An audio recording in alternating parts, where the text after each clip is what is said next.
আজ নবমী, মধুপুর কাবলে, এটা আরামবাগ মায়াপুর স্টেশনের একদম রেল লাইনের ধারে আমরা এই মুহূর্তে আছি। কৃষক বন্ধু আছেন, সাথে মাস্টারমশাই আছেন। মাস্টারমশাই প্রথম 2 বছর হয়ে গেল, 2 বছর হয়ে গেল। উনি আলু হয়ে গেছে, মানে দুবার আলু হয়েছে, আর দুবার ধান হয়েছে না একবার ধান হয়েছে? একটা বড় একটা দুবার ধান হয়েছে। তো আগে আমরা সরাসরি নতুন কৃষক বন্ধু, ওনারই ভাই এবছর জ্যাকপট দিয়ে আমাদের চাষ করছেন। তো আমরা ওনার কাছ থেকে প্রথম অনুভবটা দেখে নেবো যে কী বলতে চাইছেন উনি এবারে ওনার স্কুলেতে আমরা মিটিং করে গেছিলাম বড় চাষের আগে। সেই মিটিং শুনে ওনার সাথে তখন মাফলার পড়েছিল, অনেক কিছু কোশ্চেনও করেছিলেন উনি। তো যারা কোশ্চেন করে তাদের আমার ওই জন্য ভালো লাগে, যে তাদের আগ্রহ আছে, জানার আগ্রহ আছে, তাই কোশ্চেন করছে। তো ধানের যে শীষ দেখছি, ধানের যে গাঁথনি দেখছি, কাছ থেকে আমরা ক্যামেরাটা নিয়ে গেলে পরিষ্কার বোঝা যাচ্ছে। এবং ধানের যে পতাকা পাতার হেলথ দেখছি, এই পতাকা পাতাই বলে দেবে ধানের ফলন কত আসবে। যাক, আপনাকে আমাদের তরফ থেকে শুভেচ্ছা। আপনার নাম? রবীন্দ্রনাথ মেদ্দা, বাড়ি মধুরপুর। আপনি প্রথমবার জ্যাকপট দিলেন দাদার কথা শুনে, তাই তো? হ্যাঁ, কি পার্থক্য দেখছেন আপাতত? এখন আপাতত দেখছি ভালোই দেখাচ্ছে। এবার ফলন সবই অনেক কিছুর ওপর নির্ভর করে, প্রকৃতি, বীজ, সময় সব কিছু নির্ভর করে। তা এখন মানে দেখে মনে হচ্ছে যে সন্তুষ্ট, কারণ আমি এই জিনিসটা এই জমিটাতেই দিয়েছি, আর অন্য জমিতে দিইনি। তা আপাতত দেখে মনে হচ্ছে সেইগুলোর ওয়েটটা একটু কম, আর এইটার একটু ওয়েটটা যেমনই হোক একটু ভালো লাগছে, হাতে করে অনুভব করি। ক্যামেরার মাধ্যমে ধরুন, শীষের ওয়েট কিরকম লাগছে?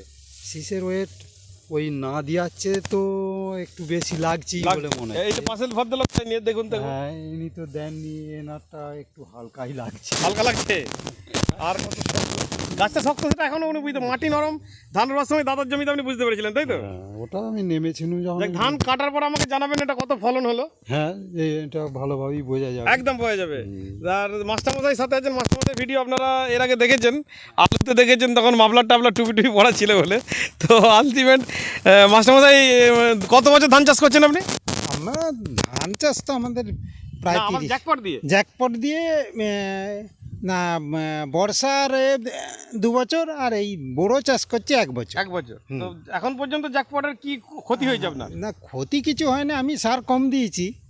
হ্যাঁ, ওইটাই আমার লাভ। এবং এবার জ্যাকপটও কম দিয়েছেন তো, অন্যান্য প্রথমবারে যা দিয়েছিলেন? না, জ্যাকপট যেমন দিয়েছেন। হ্যাঁ, গত বছর না ওটা কম দিয়েছি, কিন্তু কাশীবাবু বললেন যে মেটেল জমি 100 করে দিতে হবে না, 75 গ্রাম 80 গ্রাম করে দিলি 75 গ্রাম লেগে বেশি মেটেল জমিতে। হ্যাঁ, মেটেল। আর আপনার আলু কেমন হলো এবারে?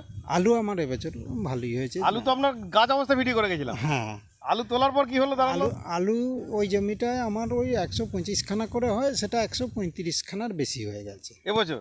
রাসায়নিক সার কম দিয়ে? রাসায়নিক সার কম দিয়ে।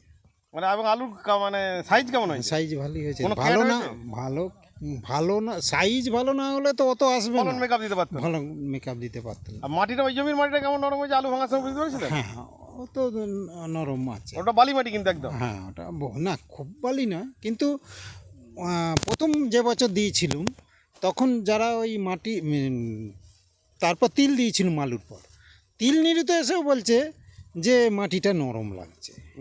হ্যাঁ, আর এবছর যখন আলু ভেঙেছেন আরো নরম লাগার কথা।